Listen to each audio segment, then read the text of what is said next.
எல்லாரும் வணக்கம். எந்த காலத்துல ஐயா மு.க.ஸ்டாலின்ல இருந்து பிரதமர் மோடி வரைக்கும் வீரமங்கை வேலுநாச்சியார் அவருடைய பிறந்த நாளுக்கு வாழ்த்துக்கள் தெரிவிச்சிருக்காங்க. இன்னைக்கு மாறி மாறி போட்டி போட்டு வாழ்த்துக்கள் தெரிவிக்காங்கன்னா அது எல்லாத்துக்கும் ஒரே காரணம், எல்லா பெருமையும் தளபதி விஜய் மட்டுமே சாரும். அவர் இல்லாம தமிழ்நாட்டு அரசியல் மட்டும் இல்ல, இந்திய அரசியலே வந்து எதுவுமே பேச முடியாத நிலைக்கு வந்துட்டு. ஏன்னா இன்னும் வர்ற காலங்கள் இருக்கு. நீங்க இப்பவே வந்து பாத்தீங்கன்னா தளபதி விஜய் தான் எல்லாரையும் ஆட்டி வச்சிட்டு இருக்காரு. நல்லபடியாக அரசியல உச்சு நோக்குன அரசியல பார்த்துட்டு இருக்க நிறைய பேருக்கு தெரியும் தளபதி விஜய் அவர்கள் இங்க எவ்வளவு பெரிய ஒரு மாற்றத்தை உண்டு போக்கணும் போறாரு அப்படின்ட்டு. ஆனா தெரியாத தற்கொலைகளை வேணா எப்பா சினிமாக்காரர் தானப்பா, இது மாதிரி எத்தனை பேரும் வந்துட்டாங்க அரசியல் கட்சி ஆரம்பிச்சுட்டு எல்லாரும் இருந்தாலும் தெரியாம போயிட்டாங்க. இவருக்குலாம் என்ன தெரியும்ப்பா, படத்துல 4 படம் விட்டு கொடுத்துட்டா இங்க வந்து அரசியல் வந்து நெளிவு தெளிவு தெரியணும்ப்பா. அதெல்லாம் தெரியாமலாம் ஒண்ணும் பண்ண முடியாது. பாருங்களேன், அடுத்த அரசியல தோத்து ஓடி வைப்பாருங்க அப்படின்ட்டு. ஆனா அவர் ஓடுறதுக்காக வரல, சொல்லி அடிக்கிற கில்லி. அவர் எல்லா விஷயத்திலுமே சொல்லி சொல்லி தான் பண்ணிட்டு இருக்காரு. அவர் சொன்னதை கரெக்டா பண்ணிருக்காரு. சொல்லாம அந்த மற்றவங்க எடுத்தோம் கவுத்தோன்னு எந்த ஒரு வார்த்தைகளையுமே எதுலையுமே விடாம ஒரு தெளிவா ஒரு பக்காவான ஒரு அரசியல் மேற்கொண்டு இருக்காரு.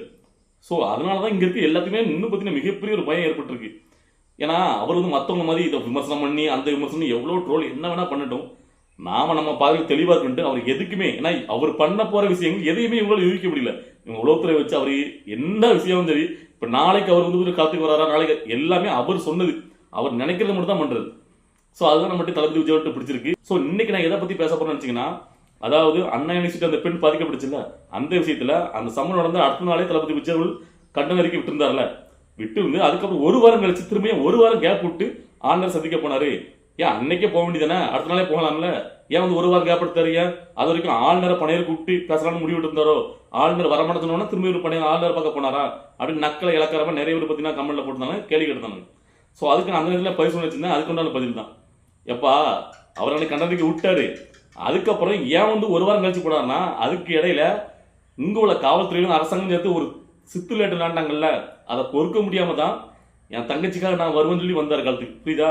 என்ன காரணம் கேட்டீங்கன்னா, அந்த பாதிக்கப்பட்ட பெண்ணு இல்ல அந்த குச்சவாளியாக ஒருத்தர் இருக்காருல்ல, அந்த குச்சவாளி வந்து போன்ல ஒரு சார்ட்ட பேசினாரு அப்படின்னு அந்த பெண் பாதிக்கப்பட்ட பெண் வந்து பாத்தீங்கன்னா கம்ப்ளைண்ட்ல சொல்லுது. ஆனா அந்த காவல்துறையினர் அந்த பெண் சொன்னது தவறு, அந்த குச்சவாளி இருக்காருல்ல அவர் வந்து போன் வந்து ஏர்பேட் மோட்ல இருந்துச்சு, ஸோ யார்கிட்ட பேச முடியாத வாய்ப்பே கிடையாது, அந்த பொண்ணு தெரியாம சொல்றாங்க போய் சொல்றாங்கிற மாதிரி காவல்துறையே சொல்லிட்டாங்க. ஸோ அதை பார்த்ததுக்கு அப்புறம் தான் எப்படி வந்து ஒரு பாதிக்கப்பட்ட பெண் வந்து பார்த்தீங்கன்னா போய் சொல்லுவாங்க இந்த சூழ்நிலையில. அதாவது முதல்ல ஒரு பாதிக்கப்பட்ட பெண் வந்து பார்த்தீங்கன்னா அவ்வளவு சீக்கிரத்தில் வந்து பார்த்தீங்கன்னா கம்ப்ளைண்ட் கொடுக்க முன் வர மாட்டாங்க நம்ம தமிழ்நாட்டில். ஏன்னா நிறைய விஷயங்கள்ல அந்த வெக்கப்பட்டு அவமானப்பட்டு நம்மளுக்கு ஏதோ ஒரு பாதிப்பு வருமோ அப்படின்னு சொல்லி ஒடுங்கி நடுங்கி வீட்டுக்குள்ளே அடங்கிடுவாங்க. ஆனால் அந்த பெண் தைரியமாக காவல்துறையை நம்பி நமக்கு ஒரு நீதி கிடைக்கும் அப்படின்னு சொல்லி நம்பி வந்துச்சு. நம்பி வந்த பொண்ணு அந்த விஷயத்துல போய் தவறு சொல்லணும், போய் சொல்ல போகுது. ஸோ காவல்துறையில இல்ல அந்த பொண்ணும் தெரியாம சொல்லிட்டாங்க, அப்படி கிடையாது, அவருடைய போன் வந்து ஏர்பிளேன் மோட்லன்னு சொல்லி இந்த குச்சவாளி போன் சுமத்தப்பட்டிருக்கல, அந்த குச்சவாளிக்கு மேல ஒரு சார் சொல்லப்படுற ஒரு மிகப்பெரிய ஒரு குச்சவாளி இருக்காரு, ஒரு செல்வாக்கு மிகுந்த ஒருத்தர், அவரை காப்பாற்றுறதுக்கு இந்த அரசாங்கத்தில் சேர்ந்து ஒரு கைக்குள்ளியா அந்த காவல்துறை செயல்படுது. அப்படிங்கிறதுல கோவத்துலதான் என் தங்கச்சி கொண்டா நீதி கிடைக்கணும், அப்ப நம்ம இறங்கி களத்துக்கு வந்தாதான் அதுக்குள்ள நீதி அடுத்துக்கடுத்து கொண்டு செல்ல முடியும், நம்ம வந்து சைலண்ட் தரக்கூடாதுன்னா கைப்பட ஒரு ரிட்டர்ன் இருந்தாரு, உங்களுக்கு பாதுகாப்பாகவும் அரணாக நான் இருப்பேன் அப்படின்ட்டு. ஸோ அதே மாதிரி வந்து ஆளுநர் சந்திக்க போனாரு. புரியுதா? இப்போ அவர் சந்திக்க போயிட்டு வந்ததுக்கு அப்புறம் தான் அடுத்த கட்டமா இந்த அரசியல்ல அடுத்தாப்புல போராடுறாங்க மகளிர்லாம். உங்களுக்கு புரியுதுங்களா? ஏன்னா அது வரைக்கும் மகளிர் வந்து எந்த கட்சியும் போராட்டத்தை முன்னெடுக்கல. தளபதி விஜய் அவர் கைப்பட இருந்த அந்த கடிதத்தை தமிழை வச்சுக்கிறதுடைய மகளிர் அணியில இருந்து பார்த்தீங்கன்னா துண்டு பிரசுரமா எடுத்து அதை வந்து எல்லா மக்களையும் கொண்டு சேர்க்கிறாங்க. அதை பார்த்துட்டு தான் பயந்து போன அரசாங்கம் வந்து இது வந்து வேற மாதிரி திசை திரும்புன்னு சொல்லிட்டு உடனே அதை வந்து முடக்கிறதுக்காண்டி அவங்க கைது பண்றாங்க. உங்களுக்கு புரியுது இல்ல?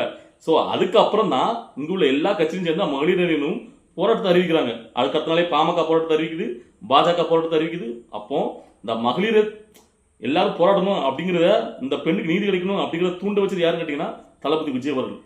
ஸோ புரிஞ்சுதா எதுக்காக வந்து பார்த்தீங்கன்னா ஒரு வாரம் கழிச்சு வந்தாருன்னா, ஏன்னா முதல்ல வந்து பாதிக்கப்பட்ட பெண்ணுக்கு நீதி கிடைக்கணும்னு சொல்லிட்டு அவர் கண்டன அறிக்கை விட்டுட்டாரு. ஆனா அதை திசை திருப்புற முயற்சியில காவல்துறை அந்த பெண் சொல்றது தவறு, அந்த பாதிக்கப்பட்ட பெண் சொல்றது தவறு, அவருடைய போன் ஏர்பிளேன் மோட்ல இருந்து சொல்லி இவங்க வந்து பார்த்தீங்கன்னா ஒரு வாக்கியத்தை விட்டாங்கல்ல, அதுக்காக தான்.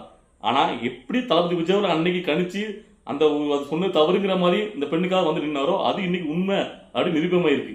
அதாவது இன்னைக்கு திரும்பியும் வந்து பார்த்தீங்கன்னா கஸ்டடியில் எடுத்து இப்ப விசாரிச்சாங்கல்ல, அதுல அந்த பெண் திரும்ப அன்னைக்கு சொன்ன அதே சொல்லியிருக்கு, உறுதிப்படுத்திருக்கு, அவங்க சார் சொல்லி பேசினாங்க அப்படின்ட்டு.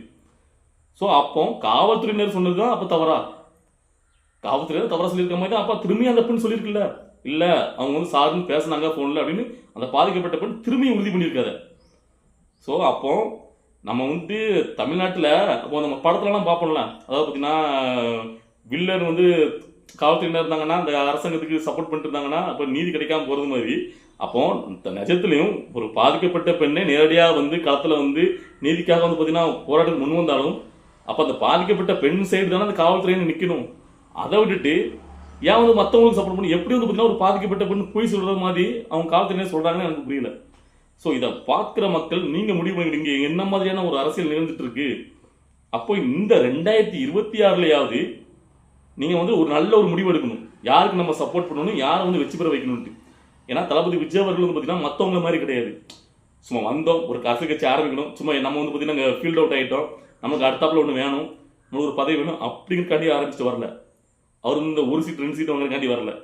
அவர் முழுமையாக மக்களுக்கு ஏதாவது புது மாதிரியான ஒரு அரசியலை முன்னெடுத்து கொண்டு கொடுக்கணும், அவங்க ஏதாவது பண்ணணும் அப்படின்னு தீர்க்கமாக அவர் வந்து பல வருடங்களுக்கு முன்னாடியே அவர் யோசிச்சதான் இப்போ பண்ணிட்டு இருக்காரு. புரியுதா? என்ன பொறுத்த வரைக்கும் அவர் வந்து பார்த்தீங்கன்னா பேக்லாம் அடிக்க மாட்டாரு, பின்வாங்க மாட்டாரு, மற்றவங்க மேலாம் கிடையாது. அவர் கில் மாதிரி படத்தில் எப்படியோ அதே மாதிரி தான் சொன்னதை கண்டிப்பாக செய்வார். அவர் வித்தியாசமான அரசியலை பண்ண வராரு. ஸோ அவருக்கு வந்து இந்த 2026 முழுமையாக நம்புங்க. அவர் களத்துக்கு வரமாட்டேக்காருன்னு ஏங்குறவங்கலாம் அவர் மார்ச் மாதத்தில் வந்து களத்துக்கு வரப்போறாரு. ஸோ அப்போ தெரிக்கும் வேற மாதிரி இருக்கும் அரசியல். பார்க்கலாம் என்ன மாதிரி தெரிவிக்கும், நம்ம யாருக்கெல்லாம் பதிவு கொடுக்க வேண்டியிருக்குன்னு. ஸோ இந்த வீடியோ பார்த்துருக்க உங்களுக்கு நான் சொல்கிறதுல ஏதாவது தவறு இருக்குது, மாற்று கருத்து இருக்குன்னா கமெண்ட்டில் பதிவு பண்ணலாம். பாய்.